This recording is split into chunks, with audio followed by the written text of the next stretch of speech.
Olá, meu nome é Aline, eu sou enfermeira do Serviço de Educação Permanente em Saúde do Hospital Cardoso Fontes e hoje nós vamos falar um pouquinho sobre identificação precoce de deterioração clínica. Então, para a gente começar, é importante que a gente entenda o que é a deterioração clínica.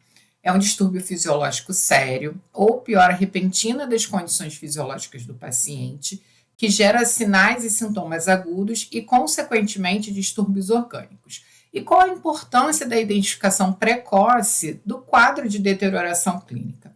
As alterações nos sinais vitais, elas são frequentemente perceptíveis antes que uma piora significativa se instale. E a vigilância dos sinais vitais é uma prática simples que faz parte das rotinas de cuidados de enfermagem, de baixo custo e uma das formas mais importantes para que a gente possa identificar sinais de deterioração clínica em pacientes hospitalizados. Estudos apontam que 66% dos pacientes eles apresentam sinais e sintomas anormais em até 6 horas antes de uma parada cardiorrespiratória. Outras literaturas trazem para a gente que 80% dos sinais de deterioração clínica do paciente hospitalizado eles podem ser identificados 24 horas antes do agravamento do evento. E a identificação tardia pode possibilitar o aparecimento de alterações irreversíveis dos sistemas respiratório, cardiovascular e neurológico. Pode também aumentar os riscos de morbidade e mortalidade, admissão não planejada do nosso paciente na UTI e até mesmo o óbito. Então, a identificação e intervenção precoce, elas são fundamentais para interromper essa condição e promover o restabelecimento das condições clínicas do paciente. O que fica claro para a gente é a importância dos sinais vitais para a identificação precoce de deterioração clínica. Trazendo um pouquinho da história, em 1997, surge o conceito de score de alerta precoce, com Morgan e colaboradores, para auxiliar a equipe de saúde na detecção dos sinais vitais alterados e também para que a equipe de saúde pudesse guiar suas condutas baseadas em cada caso. Depois disso, surgiram muitos outros sistemas, escalas de alerta precoce, para populações distintas, inclusive, tá? Crianças, gestantes e adultos. Aqui nós falaremos sobre o Score de News, que foi criado pelo Royal College of Physicians em 2012, que possui 2 versões. Nós vamos ver um pouquinho mais à frente. O Score de News é uma escala de alerta validada cientificamente, baseada em um sistema de atribuição ponderada de pontos aos parâmetros vitais. A principal finalidade é a identificação precoce do risco de deterioração aguda do quadro clínico do paciente adulto, e as pontuações do NIOS elas vão desencadear e direcionar condutas de acordo com as alterações verificadas. Então, quais são os parâmetros fisiológicos avaliados no score de NIOS? É importante salientar para vocês que essa escala que a gente está trazendo, ela se chama NIOS 2, tá? Nós temos 2 versões da escala de NIOS, uma escala de 2012 e uma versão mais atual de 2017. A principal diferença entre essas 2 versões é que na escala de 2017, a mais atual, nós temos a inclusão de uma segunda escala de saturação de oxigênio, que vai estar voltada a uma população exclusiva, uma população de pacientes que tendem a reter o CO2. A gente sabe que o excesso de oxigênio nesses pacientes ele pode piorar a ventilação e elevar ainda mais o CO2. Então, para pacientes que tendem a reter CO2, os nossos parâmetros eles vão ser alterados, tá? Então, a normalidade não vai ser considerada da saturação de oxigênio maior ou igual a 96%, a gente vai para uma titulação diferenciada entre 88% a 92%. E quem são esses pacientes? Geralmente pacientes DPOC, pacientes com síndrome de hipoventilação da obesidade, pacientes com doenças neuromusculares, como miopatia, esclerose lateral amiotrófica e pacientes com deformidades da parede torácica. Vamos falar rapidamente sobre cada parâmetro. Então, frequência respiratória por minuto. Como eu falei, o ideal é tudo que está centralizado aqui, pontuação 0, são os valores ideais. Se eu tenho uma frequência respiratória entre 12 a 20, eu pontuo 0. Qualquer coisa que for diferente disso, eu tenho que procurar na escala, tá? Entre 9 a 11, pontuaria 1, menor ou igual a 8, pontuaria 3. Entre 21 e 24, pontuaria 2, maior ou igual a 25, pontuaria 3. Com relação à saturação de oxigênio, a gente precisa atentar para a questão da nossa população. Se for uma população que retém CO2, a gente vai utilizar a escala 2, não pode esquecer, tá? Então, aqui no caso de pacientes que não têm histórico de retenção de CO2 ou qualquer doença que promova esse quadro, o ideal é que a saturação de oxigênio seja maior ou igual a 96, ele pontuaria 0. Se for uma saturação entre 94 e 95, pontua 1, 92 a 93, pontua 2, menor ou igual a 91, pontuaria 3. Se nós fôssemos utilizar a escala 2, como eu já falei, em escala 2, direcionada a pacientes que possuem doenças, patologias que tendem a reter CO2, o que a gente tem como titulação ideal de saturação de oxigênio entre 88% a 92%, mas que também a gente pode encontrar saturações de oxigênio maior ou igual a 93% em ar ambiente. O que for diferente disso, a gente precisa também olhar aqui nos parâmetros da nossa escala. Então, pacientes com uso de oxigênio saturando entre 93% a 94%, pontuaria 1, 95% a 96%, pontuaria 2, maior ou igual a 97%, pontuaria 3. Pacientes em ar ambiente saturando a 86, 87, pontuaria 1, 84, 85, pontuaria 2, menor ou igual a 83, pontuaria 3. Paciente está em ar ambiente, oxigênio. Se qualquer paciente estiver fazendo uso de oxigênio suplementar, ele ganha 2 pontos. Se ele estiver em ar ambiente, 0 pontos. Pressão arterial sistólica, ideal entre 111 e 219, pontuaria 0. Maior ou igual a 220, pontua 3. Entre 101 e 110, pontua 1. Entre 91 a 100, pontua 2. Menor ou igual a 90, pontua 3. Pulso, batimentos por minuto, entre 51 e 90, pontua 0. Entre 91 e 110, pontuaria 1. Entre 111 e 130, pontuaria 2. Maior ou igual a 131, pontuaria 3. Entre 41 e 50, pontuaria 1. Menor ou igual a 40, pontuaria 3. Nível de consciência, nós só temos 2 possibilidades. Paciente alerta, pontua 0. Paciente apresenta quadro de confusão aguda, resposta à voz ou à dor irresponsível, paciente pontua 3. Com relação à temperatura, medida em graus Celsius, paciente com temperatura de 36,1 a 38, pontua 0.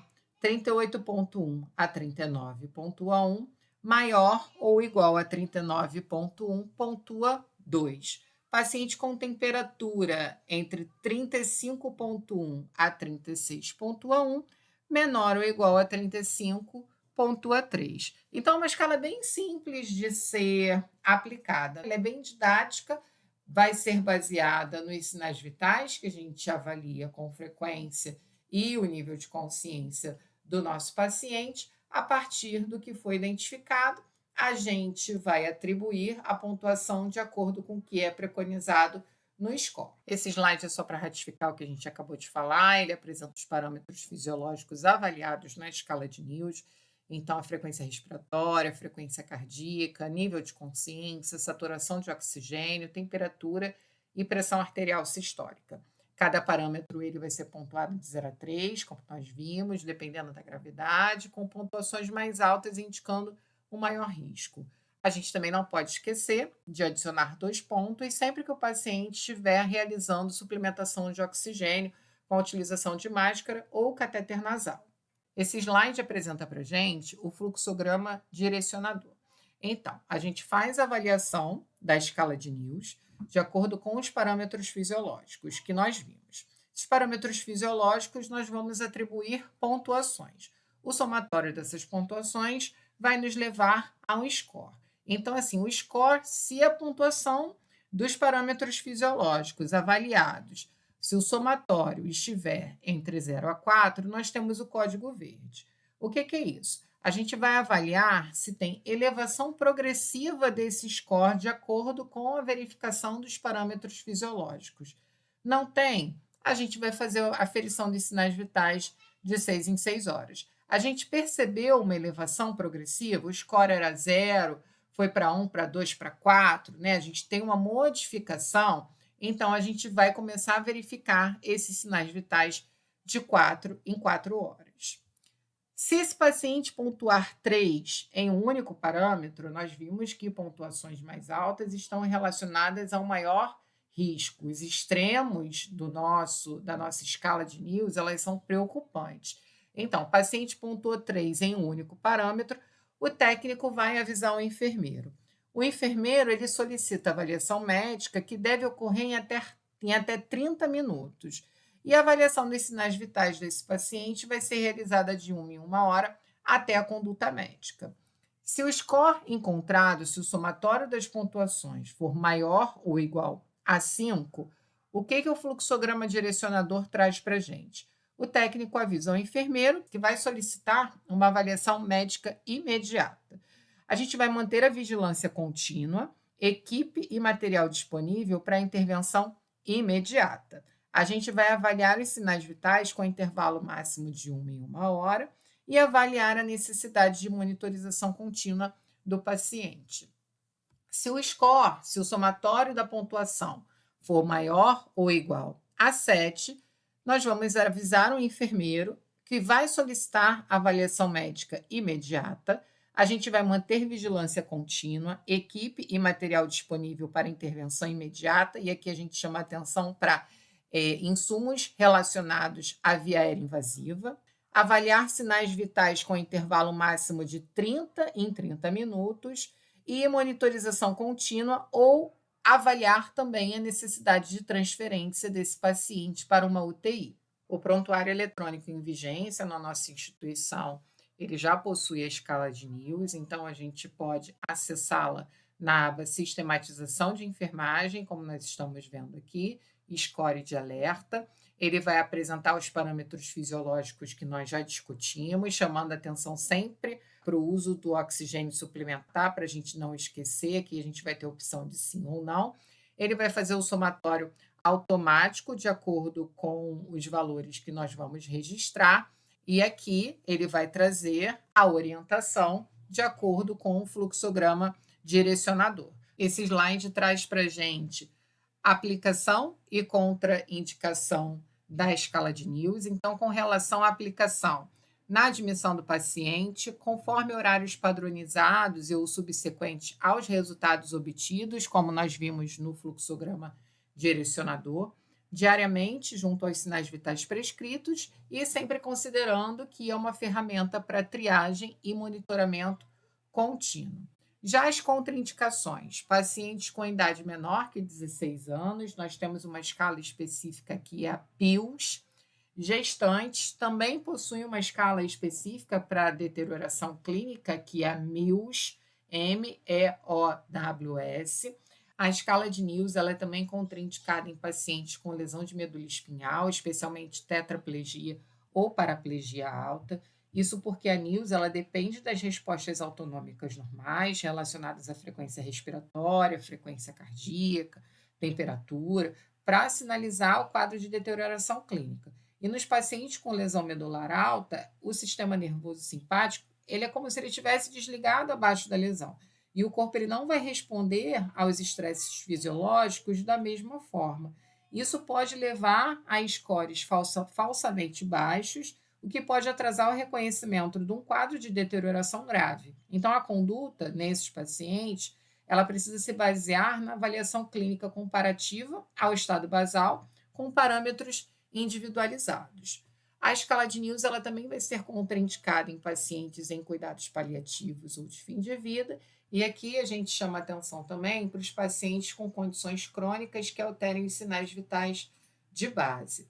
No caso de pacientes com doenças pulmonares crônicas, pacientes que com qualquer doença ou patologia que tendem a reter o CO2, a gente precisa utilizar a versão 2 da escala NIL2, como nós já falamos. Pacientes com DPOC e hipoxemia crônica, eles podem ter alterações nos sinais vitais de base que vão levar a pontuações elevadas e falsos alarmes. Por isso, a importância da utilização da escala de NIOS 2. A gente já disse que o oxigênio em excesso nesses pacientes pode piorar a retenção de gás carbônico, aumentando a necessidade de ventilação e o risco da mortalidade. Então, a escala de NIOS 1 de 2012, ela não é aplicável a esses pacientes. O ideal é que a gente utilize a escala de NIOS 2, que tem aquela segunda escala de saturação de oxigênio, que vai ser especificamente para pacientes com insuficiência respiratória hipercápnica, incentivando a administração de oxigênio até atingir a saturação alvo. Quando a gente fala sobre deterioração clínica, não tem como não abordar os fatores de risco. Então, doenças agudas graves, habitualmente, elas vão alterar mais de um sistema fisiológico. A alteração aguda de múltiplos parâmetros de sistemas fisiológicos vão refletir precocemente em uma deterioração clínica que vai preceder a um evento grave, como parada cardiorrespiratória, insuficiência respiratória aguda, falência cardiovascular e até mesmo óbito. A gente precisa chamar a atenção para as comorbidades crônicas, pacientes com doenças cardíacas, pulmonares, renais ou diabetes têm maior risco de deterioração, assim como os pacientes idosos, eles também são mais suscetíveis à deterioração rápida devido à diminuição das reservas fisiológicas. Agora nós vamos falar rapidamente sobre as mudanças agudas no estado geral. Então, comprometimento respiratório, que a gente precisa ficar atento. A diminuição aguda da saturação de O2, menor do que 92%, mudança da frequência respiratória para menor do que 8 incursões respiratórias por minuto, ou maior do que 25 incursões respiratórias por minuto, paciente com desconforto respiratório com o uso de musculatura acessória e aumento do oxigênio suplementar para mais de 5 litros por minuto. Com relação ao comprometimento circulatório, diminuição da pressão arterial sistólica para menor do que 90 milímetros de mercúrio, aumento da pressão arterial sistólica para maior do que 220 milímetros de mercúrio, mudança da frequência cardíaca para menor de 40 batimentos por minuto ou maior do que 130 batimentos por minuto, queixa de dor torácica com sinais e sintomas de origem cardíaca isquêmica. Com relação ao comprometimento neurológico, rebaixamento do nível de consciência, convulsão, sinais focais súbitos, quadro de síncope, hipótese diagnóstica de AVC com menos de 12 horas de evolução, queda com perda do nível de consciência e um quadro de confusão aguda. Então, para a gente finalizar, a aplicação consistente e correta do NIOS é um ato de cuidado, segurança e responsabilidade profissional.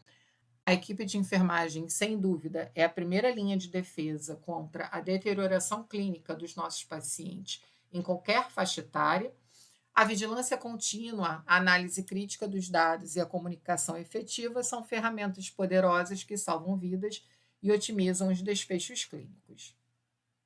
Aqui eu vou deixar uma dica de leitura, artigo que foi publicado em 2020. Ele traz adaptação transcultural para o português do Brasil, da escala de NIOS, a escala de NIOS 2. Vale a pena a leitura.